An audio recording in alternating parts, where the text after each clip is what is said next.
convite para mim, eu falei, uma oportunidade legal de passar um pouco da informação do que eu venho fazendo aqui na Bahia para os estudantes, né, da biologia marinha, que hoje são os nossos calouros, né? Mas a verdade eu vou mostrar aqui daqui a pouco que, na verdade, já está há bastante tempo que eu saí da biologia marinha. Até é um pouco assustador ver esses dados, mas enfim.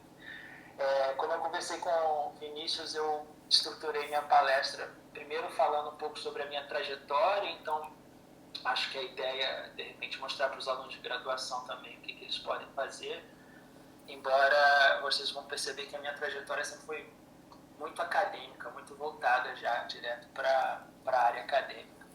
E aí depois eu vou falar um pouco sobre as esponjas. Eu estou um pouco nervoso aqui porque eu já vi que tem a Michelle, tem a Fernanda, tem o André, o pessoal que sabe muito mais de esponja do que eu, mas eu vou apresentar um pouco sobre as esponjas e depois eu vou falar um pouco do que a gente tem feito aqui na UFBA nesses últimos anos. Então, atualmente eu sou professor adjunto, né? Esse é o logo do meu laboratório. O pessoal pode ir também no Instagram, e aqui tem o site do laboratório. Então, se alguém quiser também entrar em contato depois, por e-mail, mas vamos fazendo as perguntas, ok? Bom, então, em 2001, teve uma greve bem bizarra das universidades federais, e eu comecei a minha graduação em setembro de 2002. Quando eu comecei, eu ainda tinha um pouco de dúvida do que eu queria fazer, mas em pouco tempo, nos primeiros anos, eu decidi que eu queria fazer o bacharelado em biologia marinha. E aí comecei a fazer os cursos com grandes professores. Não vou citar nomes aqui porque corre o risco de esquecer algum e ficar chateado comigo, mas todos foram muito importantes para a gente, né, para a nossa formação.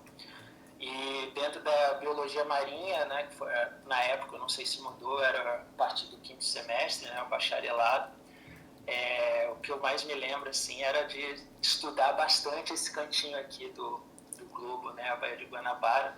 Essa foto aqui com quem hoje é o professor Vinícius do Museu Nacional e o professor Tiago da Fiocruz. A gente aqui era 5º semestre, eu acho, uma excursão feita de PBBM.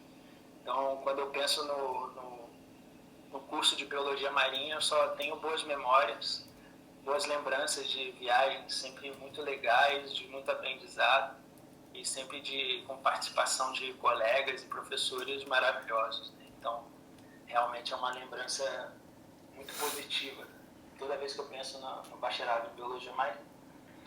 Mas uma das coisas que logo no começo, bem no comecinho da faculdade mesmo, ainda no primeiro semestre, em 2003, se eu não me engano, início de 2003, eu comecei a fazer meu estágio trabalhando com esponjas, né, com a professora Michelle, que está aqui representada. Todo mundo conhece ela, super elegante, mas quando a gente foi num dia, uma coleta, acho que aqui já era da minha monografia, ela também vai para campo. Então eu comecei a estagiar com ela, aprendendo o básico das esponjas, foi desde o beabá, e no começo eu focava bastante na parte de sistemática e aos poucos fui migrando um pouco para a área que eu sigo hoje. Então o Laboratório de Biologia de Porífera foi minha casa durante aí quase 10 anos, vamos dizer assim. Lugar que eu realmente gosto muito e sinto saudades, a vontade de voltar bastante para lá, muitas das vezes que bate o desespero aqui, né? Enfim, durante esse período da graduação, logo depois que eu comecei a fazer os meus projetos de iniciação científica, eu fiquei focado principalmente em 2 trabalhos. Um que era estudar a biodiversidade de esponjas calcárias na região de São Sebastião, em São Paulo, e ao longo da graduação foi surgindo a ideia, eu fui percebendo que a parte de taxonomia, de sistemática, não era aquilo que me animava muito.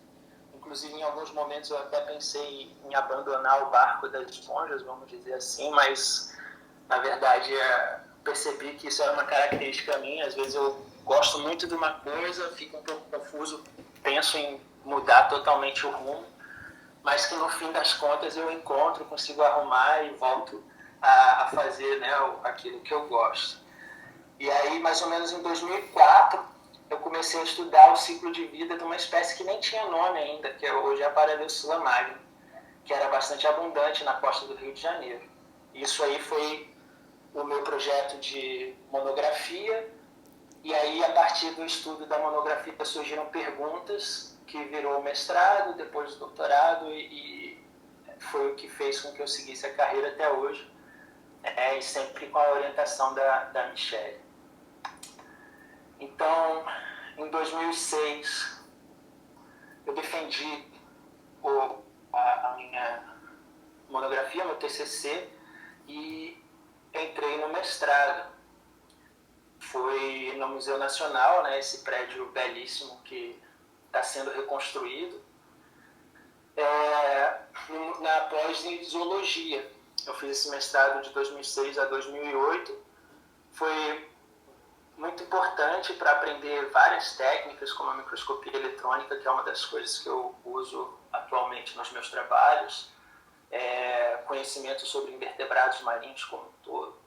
Então, fiz o mestrado entre 2006 e 2008 e o doutorado, logo que eu defendi o mestrado, eu já emendei no doutorado.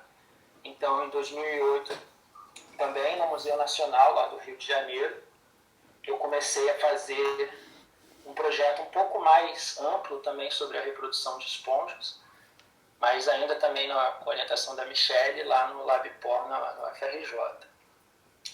Durante o período do doutorado, uma das coisas que eu tive a oportunidade de fazer foi fazer o sanduíche lá na Universidade de Alberta, no Canadá, com a professora Sally Lees. Então, essa é uma das coisas que a carreira acadêmica é muito legal, muito vantajosa. Então, para os alunos que estão pensando o que vão fazer da vida, a carreira acadêmica ela te permite conhecer muita gente, permite viajar por muitos lugares no mundo, no Brasil e no mundo. Então, é uma das coisas que vale a pena pensar, quando você estiver escolhendo o que você vai seguir. Então, tudo vinha bem. Eu voltei do Canadá em 2010, fazendo meu trabalho direitinho, só que surgiu uma interrupção, que foi bem-vinda no fim das contas. Foi o concurso para professor assistente aqui na UFBA, no Instituto de Biologia da UFBA, em 2011. E eu lembro que eu conversei com a Michelle e falei: Michelle, eu vou fazer esse concurso, vamos ver o que vai dar.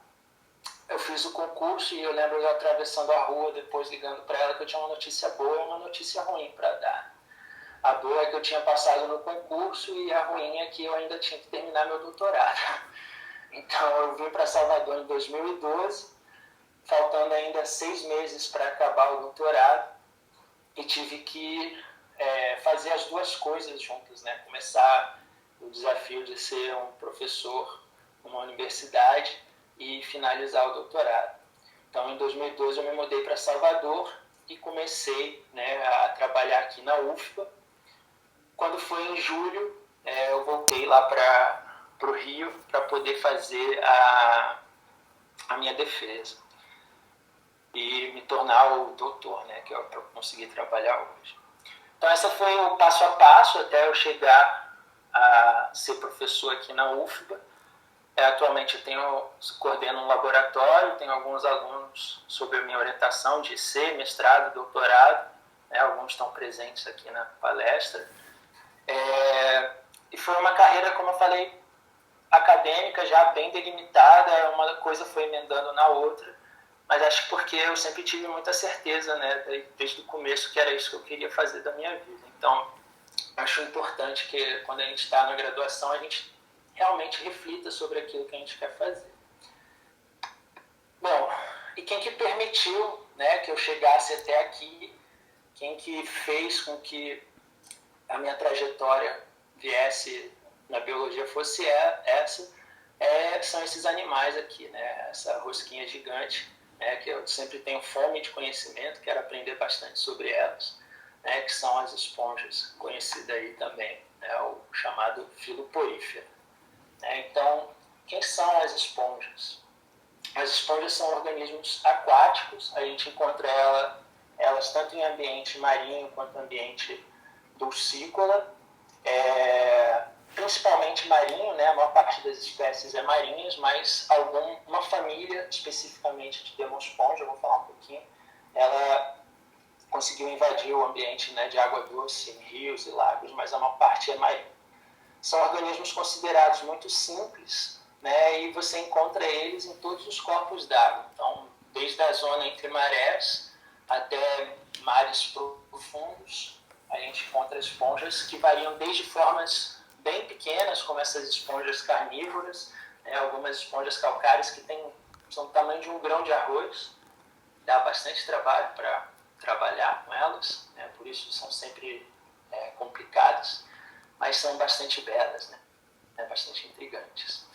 E atualmente existem cerca de 8.500 espécies conhecidas. Esse número deve variar aí um pouco mais, um pouco menos, mas são cerca de 8.500 espécies. Esponjas desse tamanho aqui que cabe um mergulhador dentro, né, cada vez mais raras por causa, né, das mudanças que o planeta vive. Bom, por que as esponjas, né? Então, as esponjas, elas são encontradas aqui, o Filoporífera é o grupo irmão de todos os outros animais que existem no planeta. Existe um debate, mas não vale a pena a gente entrar nessa ideia, mas o que é mais aceito hoje em dia é que elas são o grupo irmão dos outros animais, né, os quinidários, Ctenófilo, que são os chamados não bilatérios, e também dos organismos bilatérios. E elas são a chave para a gente entender várias perguntas, como, por exemplo, a origem dos animais, a origem dos tecidos, a origem e evolução do desenvolvimento embrionário e até mesmo a origem do sistema nervoso, já que várias moléculas relacionadas à transmissão do impulso nervoso são encontradas também no genoma das esponjas. Eu vou falar agora um pouco sobre elas, sobre a simplicidade delas, mas vocês devem lembrar aí que as esponjas não têm órgãos, né? Então você não tem tecidos verdadeiros e nem órgãos.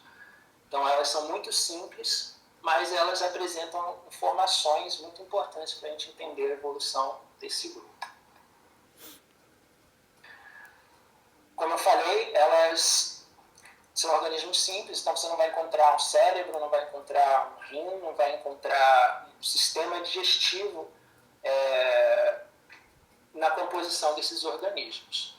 O que acontece é que elas têm um corpo adaptado, organizado, para conseguir fazer a passagem de água, a filtração da água, da forma mais eficiente possível.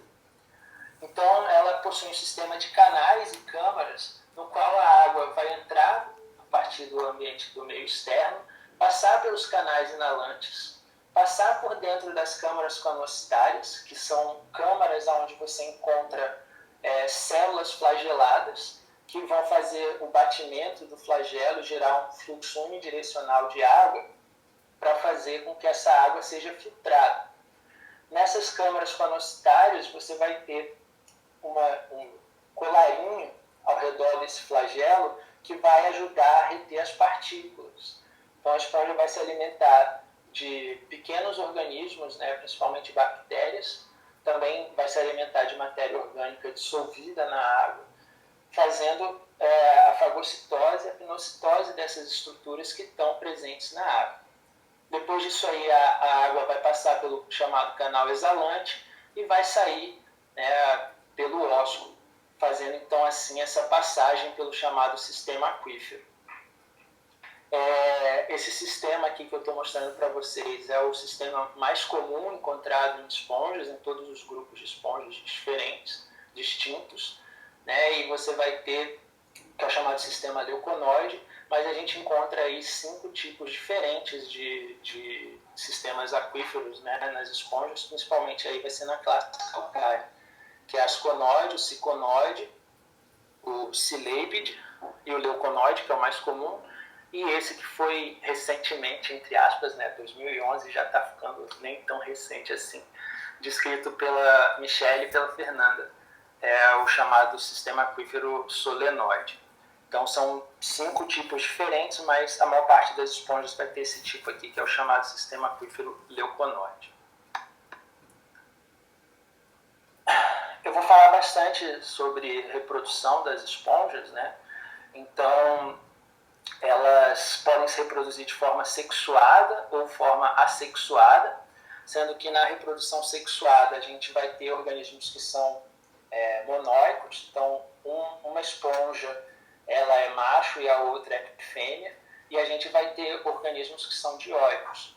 Desculpa, é o oposto, né? Dioicos você vai ter um macho, uma fêmea, e quando for monóico ou hermafrodita, você vai ter a sobreposição dos gametas masculinos e femininos dentro da mesma esponja.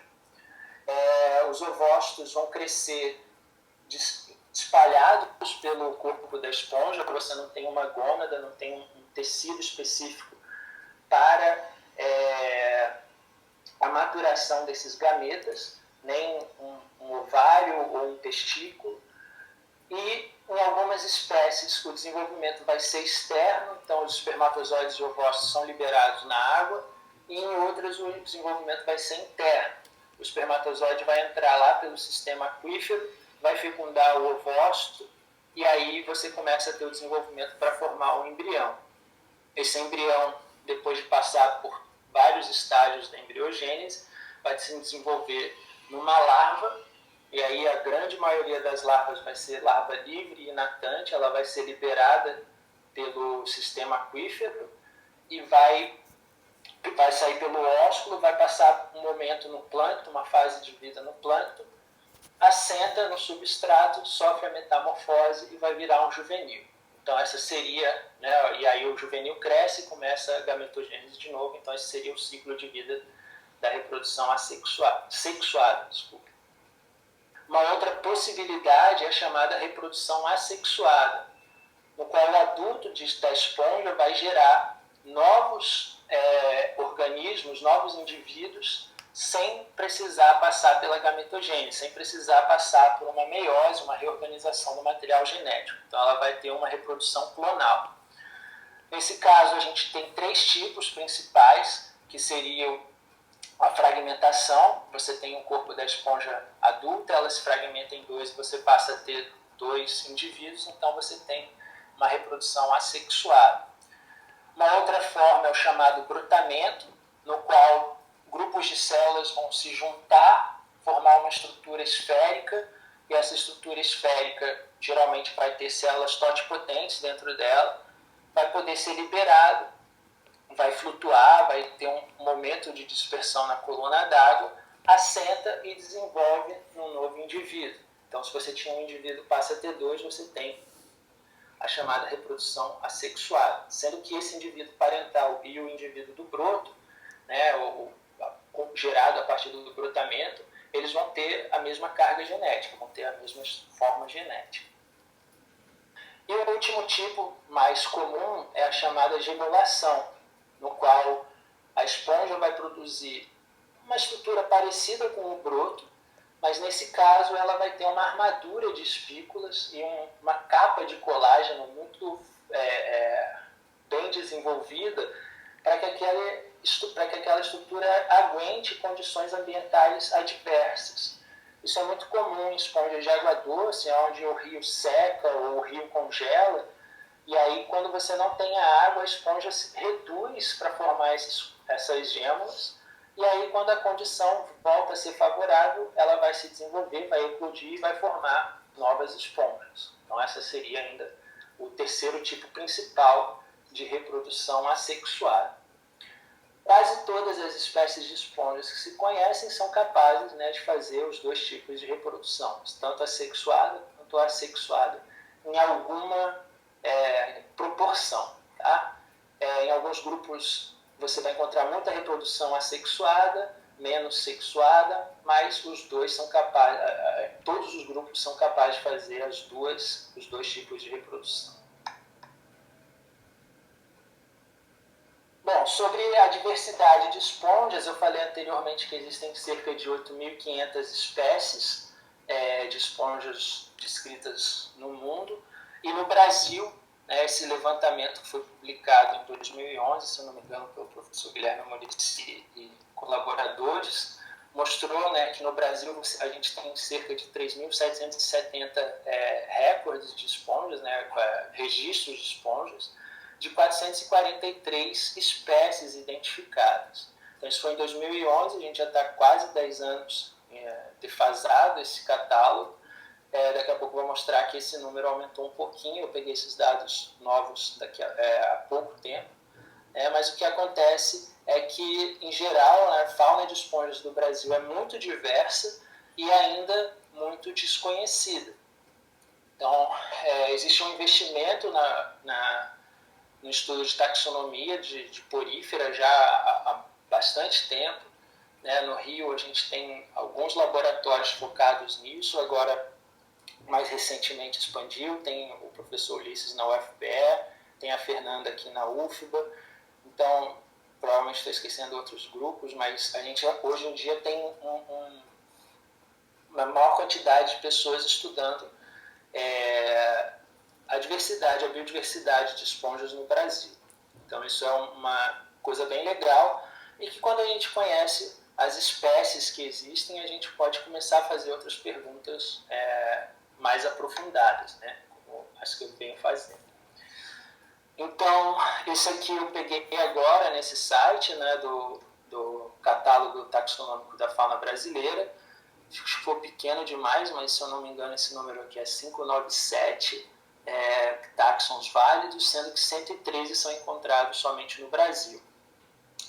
A gente tem uma maior diversidade de esponjas aqui na região Nordeste, depois seguida pela região Sudeste, sendo que os estados onde a gente tem o maior conhecimento são o Pernambuco, o Rio, Rio Grande do Norte, São Paulo e Bahia.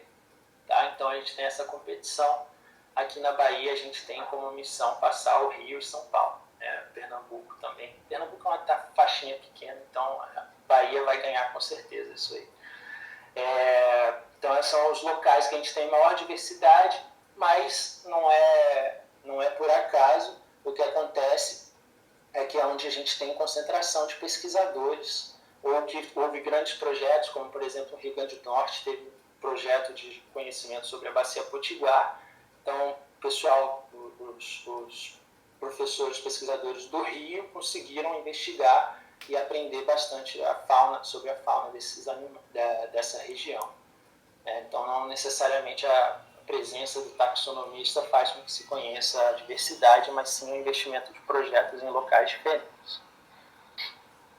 Então, a gente atualmente tem um conhecimento relativamente bom da diversidade de esponjas, ainda é super subestimada, ainda precisa ter mais estudos, a gente precisa aprofundar ainda mais sobre isso, mas esse conhecimento sobre a biodiversidade permite que, como eu falei anteriormente, tentar entender um pouco mais sobre a biologia dessas esponjas, que são sempre muito belas, mas geralmente muito enigmáticas também.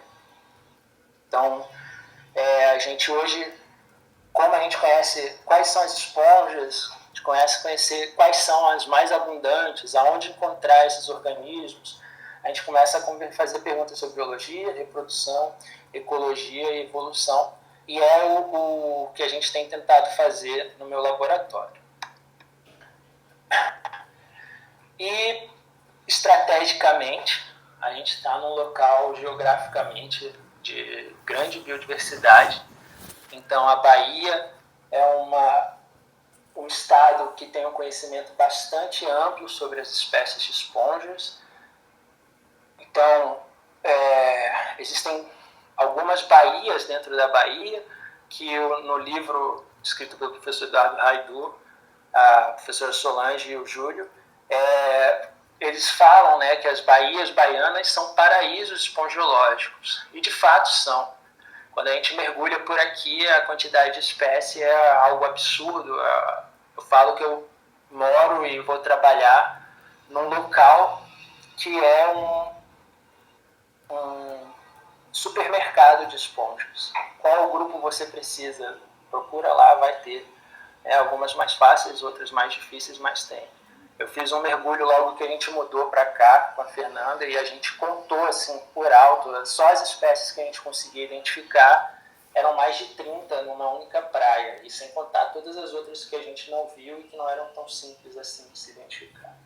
Então a gente mora num local muito propício para realizar esse tipo de estudo. A gente tem um bom conhecimento taxonômico das esponjas que são encontradas aqui, e a gente tem acesso relativamente fácil a esses organismos.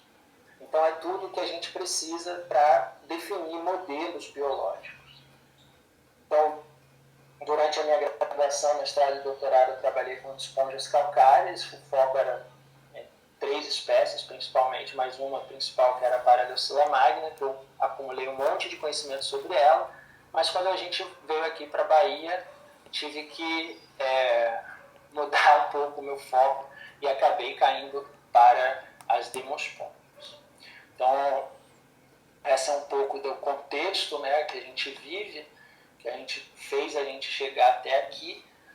E agora eu vou começar a apresentar algumas ideias, alguns trabalhos que a gente desenvolveu aqui no laboratório. Quando eu falo a gente, eu não estou falando de mim na terceira pessoa, né? Eu estou falando a gente por causa da equipe do laboratório, dos alunos de mestrado, doutorado, que tocam bastante o barco, né? E aí, quando a gente vira professor, a gente passa mais tempo com burocracia, dando aula, fazendo um monte de coisa que é talvez o que a gente menos sabe fazer, né? O que a gente mais sabe fazer é investigar e compreender um pouco mais sobre as esponjas. Então, nesses últimos anos, 8 anos para ser preciso, o foco da minha pesquisa, principalmente, tem sido tentar entender como os fatores ambientais vão influenciar em diferentes etapas do ciclo de vida das esponjas. Então, a gente teria aqui, nesse esquema, né, os adultos, a fase larval e a fase dos juvenis. Então, o adulto ele precisa sobreviver, ele precisa crescer, e aí ele vai precisar investir na reprodução. Quais são os fatores? O que está influenciando nessas etapas? A gente tem a larva, uma fase transitória do ciclo de vida, no qual vai ser livre, vai estar no plâncton. Ela vai ter que sobreviver, né, e dispersar. Então, como o ambiente influencia nisso aí? E um momento ela vai recrutar, né, no bentos, no substrato, precisa sobreviver. Então, a gente tem tentado entender como os diferentes fatores ambientais vão influenciar em cada uma dessas etapas. Então, isso a gente pretende, com isso a gente tenta compreender um pouco mais sobre a ecologia e a reprodução desses organismos e, além disso, né, entender um pouco mais sobre a evolução deles como consequência.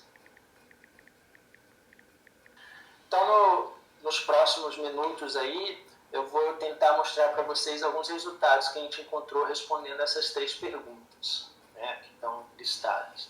Então, a primeira a gente queria saber se as alterações na temperatura e outros fatores ambientais são importantes para a fecundidade das esponjas. O que é a fecundidade? É o esforço que o adulto põe na produção da próxima geração. Então, quanto que um animal vai investir na produção da próxima geração. E aí a gente tem um pouquinho da teoria, no qual a gente pode ter o mesmo investimento e produzir uma grande quantidade de propágulos, e esses propágulos vão ser selecionados, vai morrer a maioria e vai ficar 1 ou 2. Então, um exemplo disso poderia ser as tartarugas marinhas, né? Então, produz um monte de filhote, aquele monte de filhote morre, mas sobra 1 ou 2. Ou a gente pode investir pouco em propágulos mais robustos, que têm uma chance de sobrevivência maior. Então, essa foi uma das perguntas que a gente fez, né? Se existe a temperatura e outros fatores vão ser importantes para determinar a fecundidade dessas espécies, das esponjas, no caso. A segunda é como que a reprodução, ou seja, o quanto que eu estou reproduzindo, quanto que eu estou investindo na minha reprodução, está resultando na demografia da minha espécie naquele local. Então seria a etapa seguinte. Então tem os adultos, eles estão produzindo gametas, embriões, larvas, esses embriões larvas vão assentar e vão gerar uma população. Então, será que eu estou reproduzindo mais, né, num determinado período de tempo? Vai influenciar positivamente na quantidade de esponjas que eu encontro no local ou não tem nada a ver? Então, isso vai fechar essa questão do ciclo reprodutivo, né, do ciclo de vida.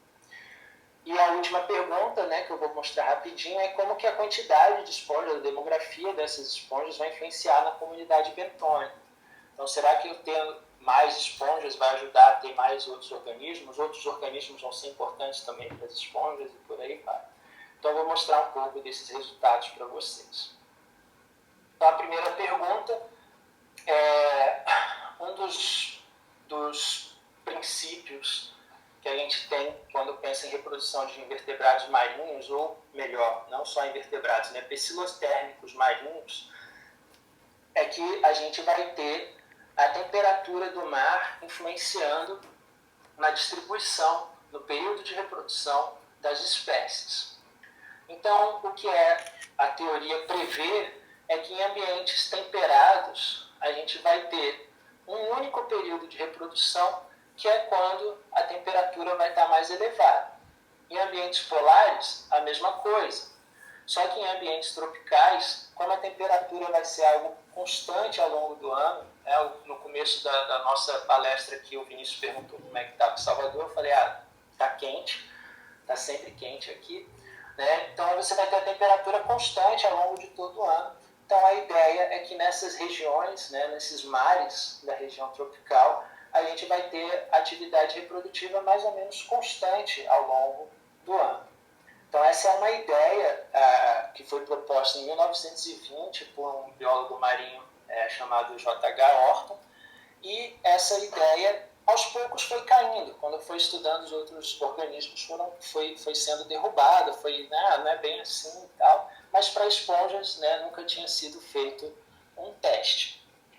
O que acontece é que em vários estudos foi observado que no ambiente temperado ou polar, as espécies tendem de fato, as espécies de esponjas tendem de fato a se reproduzir periodicamente em um episódio ao longo do ano. Já no ambiente tropical, o que vinha sendo observado é que elas de fato se reproduzem ao longo de todo o ano, e por isso, né, foi chamado do postulado de Orton. Então, o postulado de Orton espécies tropicais vão se reproduzir constantemente porque a temperatura e outros fatores ambientais permanecem constantes ao longo do ano. Então, essa é a ideia, e a gente se pergunta, né, já faz alguns anos, ainda no meu mestrado, essa já era uma pergunta motivadora do meu estudo, se de fato o postulado de Orton ele é real ou não. Então, para tentar entender um pouco mais se o postulado de Orton pode ser aplicado para as esponjas, a gente estudou aqui na costa da Bahia 5 espécies de esponjas: a Aplyzina solange, a Cladocross cellum, Desmapsamum corata, a Disideia jânea e a Tedania ignis. São 5 espécies que eu vou estar falando delas nos próximos slides por aí. Então a gente chama elas carinhosamente aqui no laboratório das 5 espécies. A gente estuda outras também, mas como os resultados fechados são relativos a elas, eu vou falar principalmente delas hoje. Então elas produzem uma gama de compostos bioativos que são potenciais produtos naturais. Essa é uma das características das esponjas. Produzir uma grande quantidade de produtos naturais que são potenciais remédios, né, cosméticos, etc. Elas são muito abundantes na costa soteropolitana, essas 5 espécies, então são muito fáceis de encontrar, e elas são hotéis vivos para uma grande diversidade de invertebrados e vertebrados marinhos. Então, quando a gente coleta essas espécies, né, você vê um monte de pequenos crustáceos, ofiuroides, às vezes sai um peixinho nadando também. Então, elas são hotéis vivos, então tem uma importância ecológica também. E o objetivo, então, Bom, outra coisa, elas são encontradas em diferentes linhagens da classe Demospongia, né? Então, Bacillosclérida, Prosclérida, Verongida e Dictioceratida, que está aqui embaixo. Então, a gente pode também ter uma ideia evolutiva e a gente sabe quase nada sobre a biologia dessas espécies. Então, os nossos estudos buscam, né, fazer com que a gente aprimore um pouco mais conhecimento sobre elas e também propor elas como modelos para outros tipos de investigação. Então, nessa pergunta, a gente teve, né, dentro desse capítulo, vamos dizer assim, da minha apresentação, a gente investigou o ciclo reprodutivo de 5 espécies de esponja, verificando o período reprodutivo, quanto que a população estava engajada na reprodução e a fecundidade. E, além disso, a gente tentou relacionar os diferentes fatores ambientais que a gente estudou à reprodução delas, né, tentando responder essa pergunta. A gente pode reforçar, a gente pode rechaçar o postulado de Orr. O que nós encontramos é que essas 5 espécies aqui na Bahia, aqui no Porto da Barra, para ser mais preciso, elas se reproduzem continuamente, mas com baixo engajamento populacional. O slide, obviamente, perdeu um pouco a qualidade, mas o que a gente vê aqui é que, no máximo, 50% da população estava investindo, estava tentando se reproduzir. E, além de ser o baixo engajamento populacional, a fecundidade também era relativamente baixa, só que constante. Então, a esponja se reproduz pouco ao longo de todo o ano, o que é diferente de esponjas, por exemplo, da região temperada, no qual você tem nenhuma reprodução ao longo do ano e chega um momento você tem um boom. A espécie investe tudo na reprodução naquele momento do ano. Então, isso é uma coisa que a gente está observando em espécies tropicais, uma reprodução constante, mais baixa. E somente para essas 2 espécies, a Desmapsama ancorata e a Cladocross cellum, a gente encontrou uma diferença significativa entre as estações secas e chuvosas durante o nosso estudo. Essa figura, ela vai aparecer de novo, não exatamente essa, mas esse esquema, em outros slides.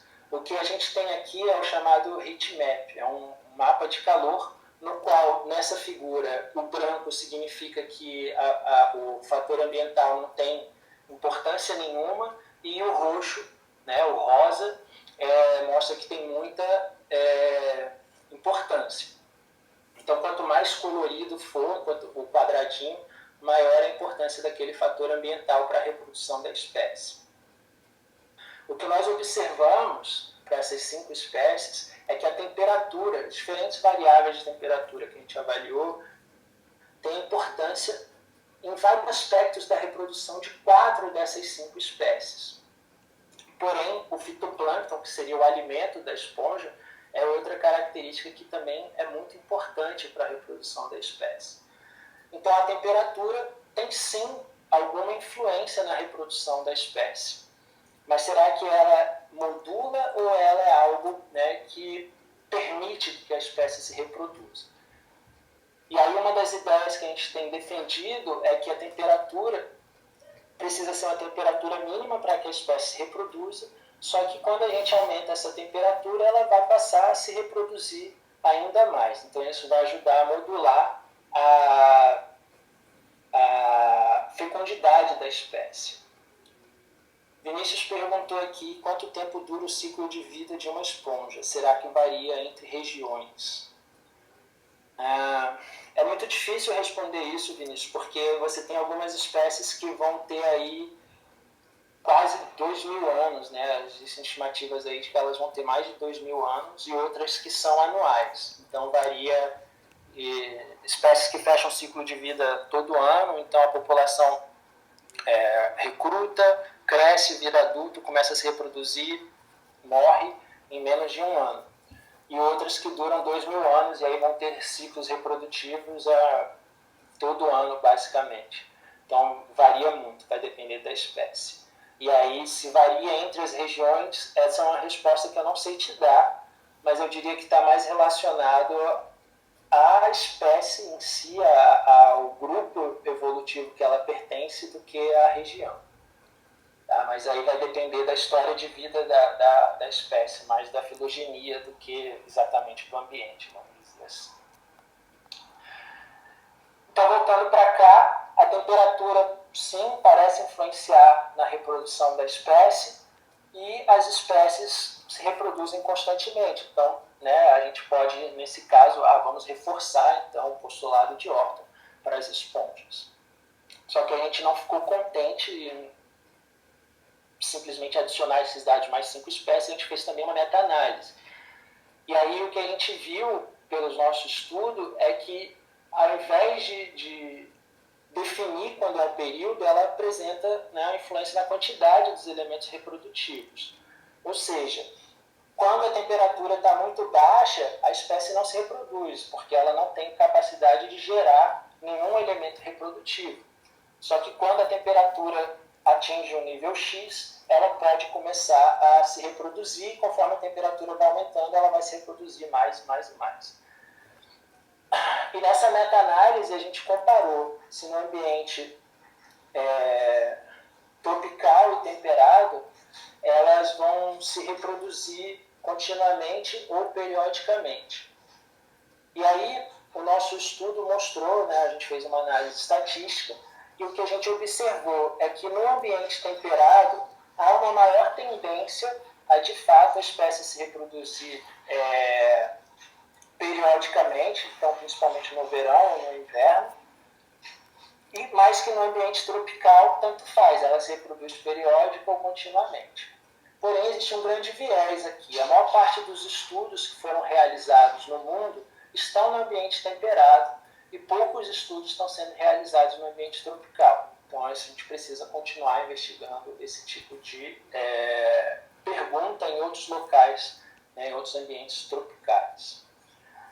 Michele perguntou qual é o limite de temperatura que ela aguenta para continuar se reproduzindo. Bom, acho que também vai variar de espécie para espécie. Enfim, as esponjas são muito intrigantes, muito complexas por causa disso. É difícil a gente fazer qualquer generalização. Mas a gente tem esponjas no ambiente polar, no qual a temperatura vai estar aí entre 0 e 4 graus, e elas vão se reproduzir quando tiver 4 graus. E a gente tem esponjas que vivem em ambientes que a água é quentíssima, 28, 30 graus, ela vai estar se reproduzindo. Acho que também vai variar de espécie para espécie. Os próximos slides, Michele, eu vou falar um pouco sobre uma espécie e aí eu vou te falar a resposta de qual é a temperatura, a princípio, mínima para que a espécie se reproduza. A máxima é um pouco mais difícil da gente estabelecer, mas eu acho que a impressão que eu tenho, ao longo desses anos que eu tenho estudado, é que existe uma temperatura mínima e aí ela continua a se reproduzir. Talvez, se passar, né, da temperatura máxima, o que vai acontecer, a espécie vai acabar morrendo. A esponja vai acabar morrendo. Bom,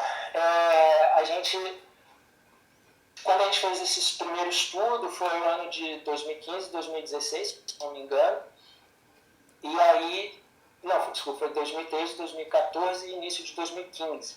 E aí, quando eu acabei de fazer aquele estudo, surgiu um El Niño. E aí a gente teve a ideia de seguir estudando essas espécies. E aí, uma delas que já foi investigada foi a Desideia gene. Então, nesse período aqui, de final de 2015, início de 2016, a gente teve um evento do El Niño, no qual há o aquecimento da água do Pacífico, mas que influencia, né, todo o planeta. E aí o Bruno Cajado investigou isso no TCC dele, o ciclo reprodutivo dessa espécie, que a gente já tinha estudado 2 anos antes, mas estudou agora no período do El Niño. E o que a gente observou, bom, primeiro, voltando aqui, que a espécie ela vai se reproduzir pouco, mas constante ao longo do ano, né? Os diferentes elementos reprodutivos são encontrados ao longo do ano em baixa quantidade. Mas um resultado que chamou bastante atenção foi a diferença significativa no ano do El Niño na produção do elemento reprodutivo, principalmente, né, os cistos espermáticos, que são os espermatozoides. Então, o aumento da temperatura que teve nesse ano do El Niño parece influenciar a reprodução das esponjas né, dessa espécie de esponja, a gente ainda tem outras 4 para estudar, mas parece sim influenciar, aumentando, no caso, a produção dos cistos espermáticos. Os outros elementos reprodutivos não significativamente mudaram, mas isso aqui pode influenciar, né, em outros aspectos da sobrevivência das esponjas que a gente precisa continuar investigando. A gente também relacionou com fatores ambientais diferentes, né, e uma das coisas que chamou bastante atenção foi a presença, né, de uma influência grande do fotoperíodo nos embriões. Então, o fotoperíodo, aqui são cores diferentes, aqui a gente deixou de torcer para a mangueira, passou a ser azul e amarelo, provavelmente alguma escola de samba que eu não lembro agora, talvez bom, não vou lembrar, mas enfim, o azul é o 0 e o 1, o amarelo, é o que tem muita importância. E o que a gente observou é que o fotoperíodo é muito importante para a produção dos embriões e para a fecundidade em geral. E também a clorofila para essa espécie, né? Clorofila aqui no caso seria o fitoplâncton que a gente usou. E essa espécie ela tem uma característica muito interessante, a Desideia jane. Aí, ó, Unidos da Tijuca. Ela é uma espécie que vive em associação obrigatória com uma macroalga, que é a Jane adherens. Viu, Vinícius? Para não dizer que eu não falei nada de alga. Então, a Jane adherens, ela forma o esqueleto da esponja, e aí a nossa ideia, então, é que provavelmente o fotoperíodo ele não estaria influenciando diretamente a esponja. A esponja não tem um sensor de luz, a esponja não faz fotossíntese, a esponja ela simplesmente está lá filtrando, mas talvez o fotoperíodo pode aumentar a taxa de fotossíntese da espécie, né, da alga, que vai estar sendo cultivada no tecido. Então aqui é uma histologia da esponja, esses talos aqui são a alga e essas bolinhas menores são as células da esponja. Então a ideia é que a esponja e a alga estariam sendo beneficiadas por esse maior fotoperíodo, fazendo então com que houvesse um aumento do fitness, né, do conjunto, né, do holobionte, esponja mais a alga. O que é interessante é que a alga, a gente nunca encontrou propágulos reprodutivos dessa alga dentro da esponja. Então, provavelmente o que acontece é que a alga está lá e a esponja cresce em cima dela sem ter muita influência na alga. Então, o que acontece? A esponja é bem transparentezinha, então está sendo benéfico para a esponja essa associação, mas para a alga está sendo indiferente. Então, essa é a ideia que a gente está propondo. Então, com o aumento do fitness, a gente vai ter melhor nutrição dos embriões. Então, aquelas espécies aqueles espécimes, vamos dizer assim, que viveram em associação com a alga, tiveram nutriões melhores nutridos, conseguiram sair em busca de novas algas e, dessa forma, foram selecionadas ao longo do tempo. Então, é uma ideia que, estudando reprodução, ecologia, a gente consegue ter uma ideia melhor da evolução desse grupo. Então, a gente acredita que a larva da esponja vai ativamente procurar a alga. Então, essa é a ideia que a gente está propondo no momento. Bom, e ainda sobre a influência dos fatores ambientais, a gente investigou a Dedania ignis ao longo da costa do Brasil, então nesses 4 pontos. Ponta de Pedras, que é em Pernambuco, Salvador aqui na Bahia, Angra dos Reis no Rio e Florianópolis em Santa Catarina. Então a gente investigou a reprodução dessa mesma espécie nessas 4 localidades. E o objetivo era ver se os mesmos fatores ambientais que regulavam a reprodução dela aqui na Bahia eram encontrados em outros locais. Se a reprodução era parecida ou se a reprodução não seria igual. Uma das ideias é que a população aqui de Florianópolis, no qual a temperatura da água é bem mais fria do que a água aqui de Salvador, por exemplo, ela iria se reproduzir somente em um determinado período do ano e não continuamente, como a gente observou aqui em Salvador. E aí a gente fez esse estudo, né? Foi bastante complicado, bastante trabalhoso, vamos dizer assim. Então, gerenciar coletas em 4 pontos ao longo de 18 meses, mas deu tudo certo. E a gente está finalizando a correção do manuscrito. Eu espero que ele seja aceito e publicado esse ano ainda. Mas o que nós observamos é que as 3 populações tropicais, né, Angra, Salvador e Ponta de Pedra, se reproduzem continuamente. E a população de Florianópolis tem um aspecto de reprodução mais periódico. Então, ela vai se reproduzir principalmente nos meses mais quentes do ano. Quando a gente compara aqui novamente, Unidos da Tijuca, o azul é 0, o amarelo é 1. Acho que eu preferi essas cores, usei mais de um trabalho.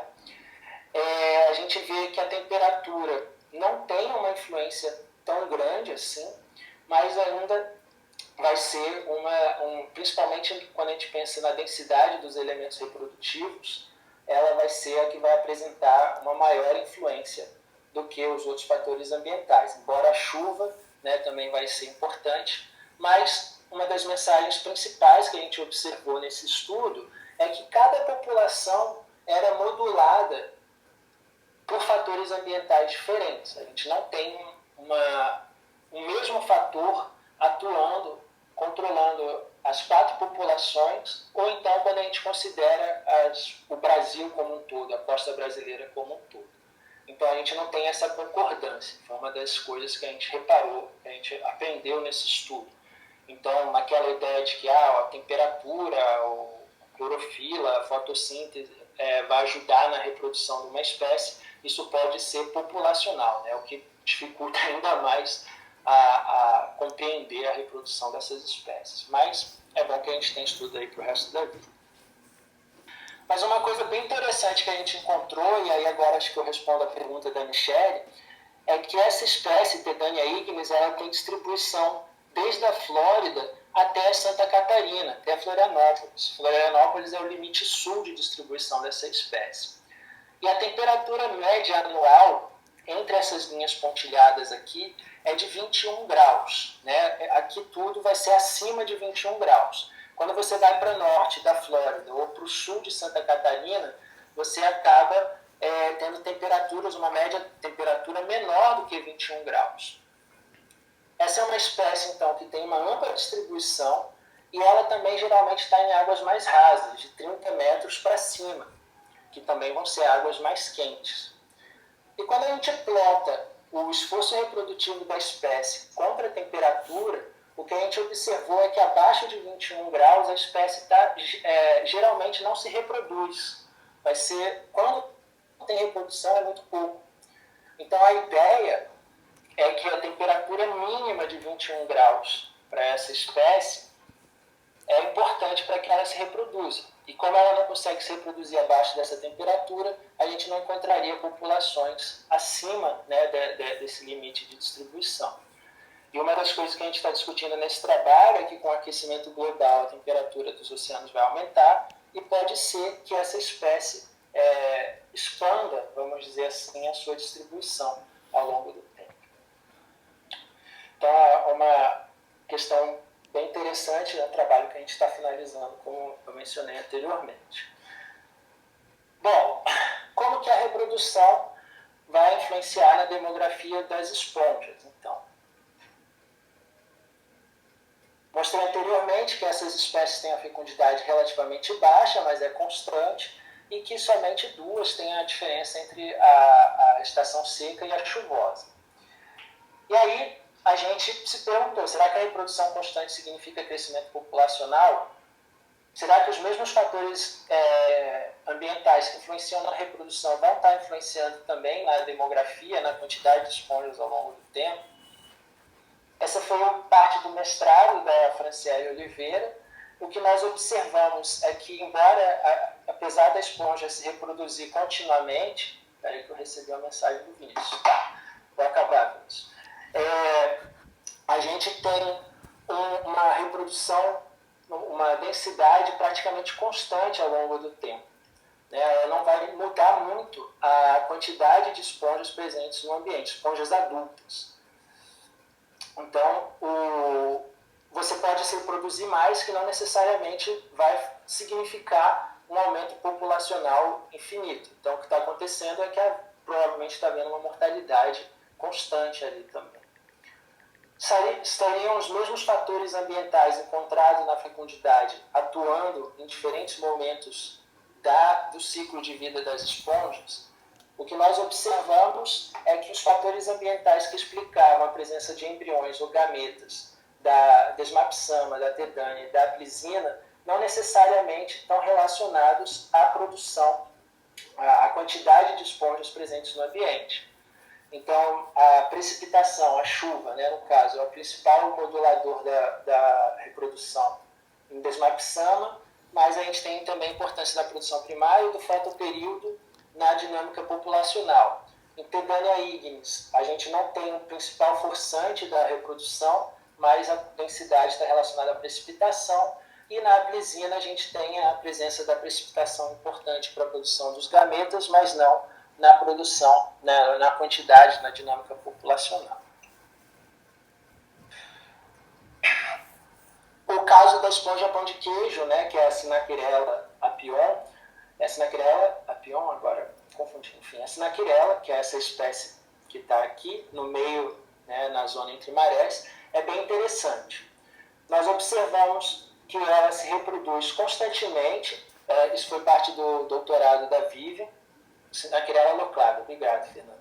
Ela se reproduz constantemente, vai estar produzindo ovócitos ou brotos, então essa é uma espécie que faz reprodução assexuada de forma bastante demarcada ao longo de todo o estudo. Só que quando ela está produzindo brotos, ela não está produzindo ovócitos, e quando ela está produzindo ovócitos, que seria o gameta, ela não está produzindo broto. Então essa é uma característica bem interessante. Ou ela está investindo em reprodução sexuada ou em reprodução assexuada. A reprodução, né, a quantidade de ovócitos é influenciada pela produção primária para essa espécie, mas não é o broto, nenhum fator ambiental a gente conseguiu encontrar explicando a reprodução dela, a produção dela. Só que essa espécie é bem legal porque ela acontece na zona entre marés e a gente consegue fazer outros experimentos bem interessantes com ela. E aí a professora Fernanda Cavalcante, junto com a aluna de IC dela, ex-aluna, a Monique, elas estudaram a dinâmica populacional dessa espécie ao mesmo tempo que a gente estava estudando a reprodução delas. Então esse período aqui se sobrepõe. E o que nós observamos é que existia uma certa conversa, né, entre a quantidade de brotos e a quantidade de indivíduos que estão sendo encontrados lá no costão, na zona entre marés, no caso. A precipitação, né, a chuva, a umidade do ar e o fotoperíodo influenciam significativamente a quantidade de esponjas, né, no caso. E aí a gente conseguiu propor, mas uma das coisas que mais influencia, né, a quantidade de esponjas nessa área é a cobertura dessa alga, uva. E aí, o que acontece é que quanto mais uva a gente tem... Vocês não estão me ouvindo? Eu consigo ouvir, eu estou ouvindo bem. Tá, então acho que foi só para o Bruno. Certo. Então, o que acontece é que a gente tem uma maior cobertura de uva e, com isso, a gente vai ter uma menor quantidade de esponja. Então, a competição aqui, no caso, é uma forçante ainda maior do que os outros fatores ambientais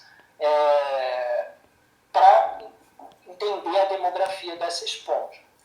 Então, a gente propôs um modelo, né, juntando esses dois trabalhos dos dois laboratórios diferentes, no qual a produção primária vai influenciar na produção de ovócitos e outros fatores ambientais vão influenciar aqui na produção, né, no recrutamento. E isso vai fazer com que haja, então, um aumento populacional quando a gente tem esses fatores sendo positivos.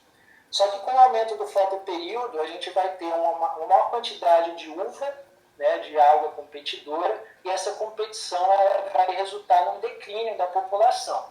Então, a dinâmica populacional ali ela vai estar sendo determinada por um balanço entre essas diferentes forçantes, esses diferentes fatores ambientais. Então, a gente consegue aprender um pouco mais sobre a reprodução dessa esponja. para finalizar, né, como que a demografia das esponjas influencia nas comunidades bentônicas, a gente fez um estudo no qual a gente se perguntou, né, qual a importância da vizinhança para a sobrevivência das esponjas. A gente fez uma série de quadrados, fotoquadrados, e quantificou e fez algumas análises estatísticas que dão alguns resultados interessantes. Esse estudo foi feito aqui na Baía de Todos os Santos, em pontos diferentes. A gente viu a diferença na densidade dessas espécies.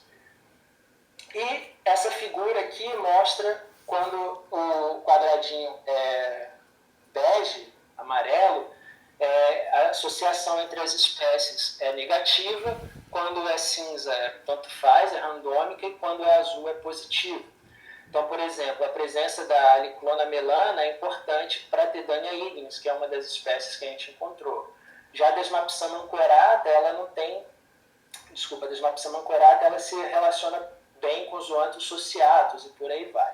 Então, cada uma dessas espécies que a gente estudou, dessas 5 espécies, tem alguns requerimentos para que elas possam ser encontradas.